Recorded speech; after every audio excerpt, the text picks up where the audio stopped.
Seeing as how this is my autobiographical shitstorm, how did I go from being worth 60, 70 million dollars? I mean hard dollars. I don't mean marginal stocks. I mean I own the whole stock. And I own office buildings in Santa Monica. So I'm going to just clear up parts of it. And you can always shift over and watch The Price is Right if you're not interested in this jive. I don't know if Petticoat Junction is still on, but that was a lot of fun. Anyway, about 25 years ago, I said to Noah and Delina, that's my son and daughter, or they were anyway at the time. I don't know what the hell they are now. I do know, but that's another story for another time. I said, when I croak, you guys are going to have to pay all kinds of tax. You got to pay the government, you got to pay the state, you got to pay everybody before you can get the money. So what I'm going to start doing is I'm going to start shifting stuff over to you legally.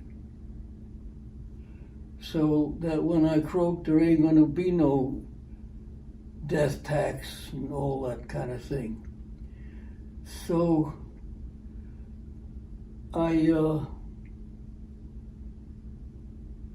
Noah and I never were close. Not that he was good or bad or I was good or bad. We never really hit it off. We weren't enemies, but it was what it was. Anyway, so I said, okay, I'm going to deal with Noah first.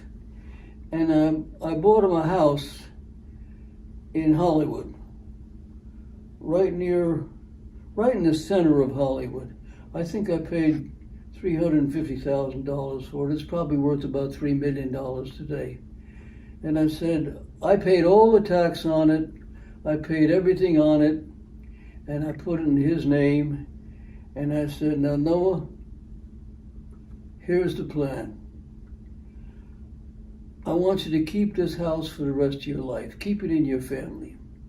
You don't have to always live in it, but just keep it. Don't ever borrow against it. It's your house. And one thing and another, and eventually he lost the house. I borrowed against it and this and that. Now don't get me wrong. I'm deeply, deeply grateful that Noah did not wind up in the bone orchard like so many other celebrities' kids. I mean, I could name them for you. Kids who kill themselves. Marlon Brando had Cheyenne. I knew Cheyenne. I loved her a lot. Paul Newman's son, Kirk Douglas's son, Mary Tyler Moore's son. There was just a lot of them. Daryl Hickman's son. Somebody ought to write that book someday. Somebody should write a book on how it is that so many celebrity children wind up taking themselves out. I could speculate, but somebody really ought to do the research and find out. Anyway, so I had given Noah a credit card and he put up like $100,000 on a credit card and so forth. Anyway, I haven't seen or talked to him in, 10, 15 years. But what I hear, and I'm delighted, is that he has a good woman in his life, and he's got a steady job, and he's clean, and he ain't drinking or doping, and his life is good.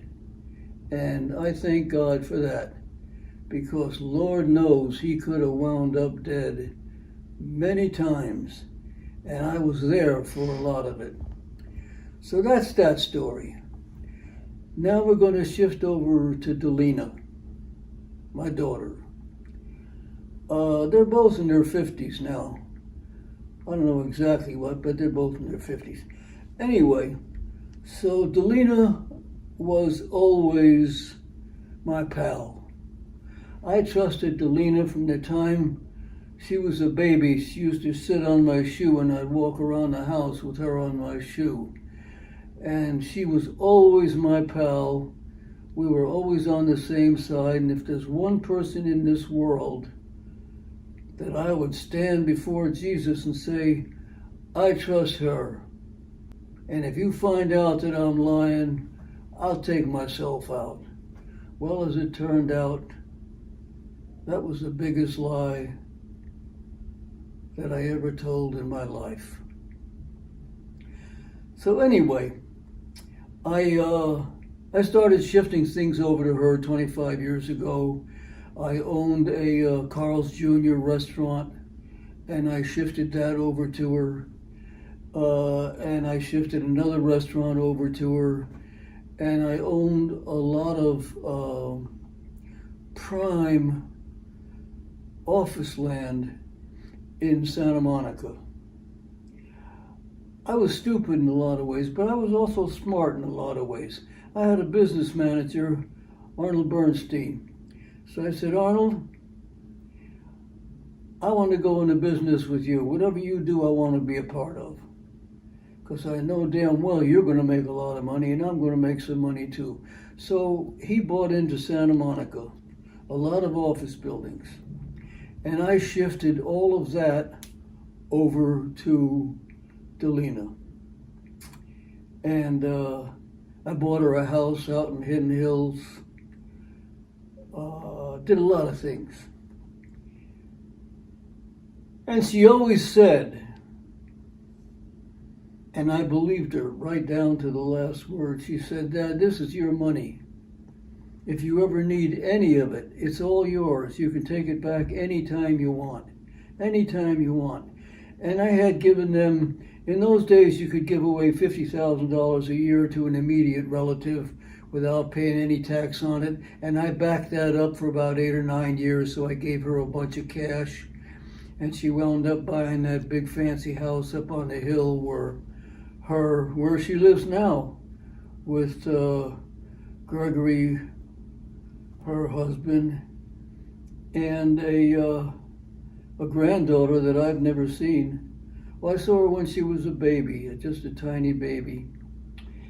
Anyway, all that money, none of it ever came back. When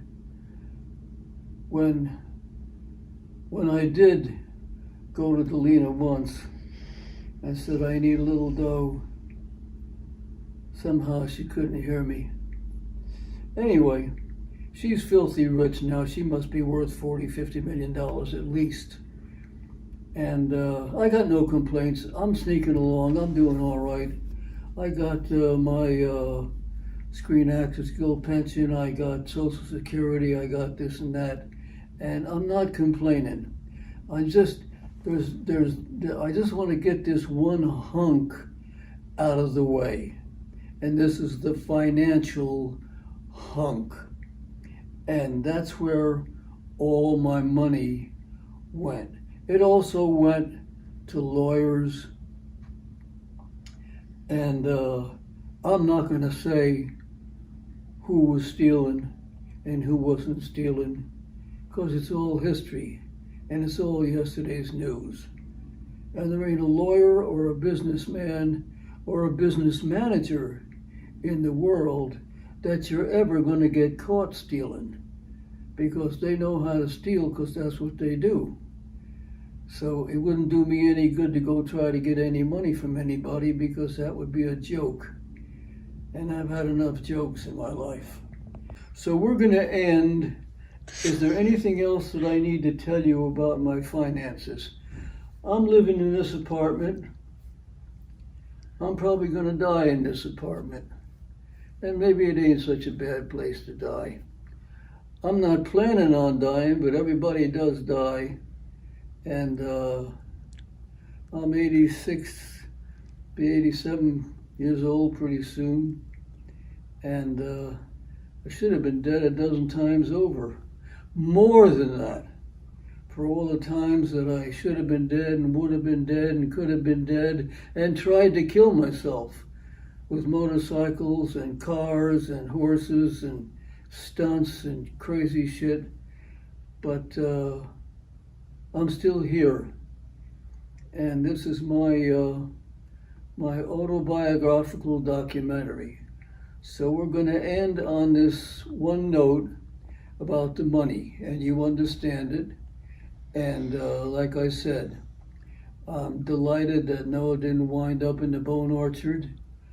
I think that Delina has a sad, miserable life now, and I don't see any sign of it going to get any better. And so we'll leave it as it is. So God bless all of you out there, and thanks for watching. And anything that you don't understand, just ask me about it on the financial level. And we've settled the financial level. When I come back, we're going to settle the level of how I lost my baby Rosie and how we got to the civil trial and how I didn't give a damn whether I lived or died. As a matter of fact, I did try to kill myself once during the civil trial because my baby Rosie was gone. They legally stole her from me. And in episode number 8, I'll tell you how they did that. But for now, it's a full moon, and I'm going to be up all night, so I might just keep rolling and go on to the next episode. Until then, so long for now.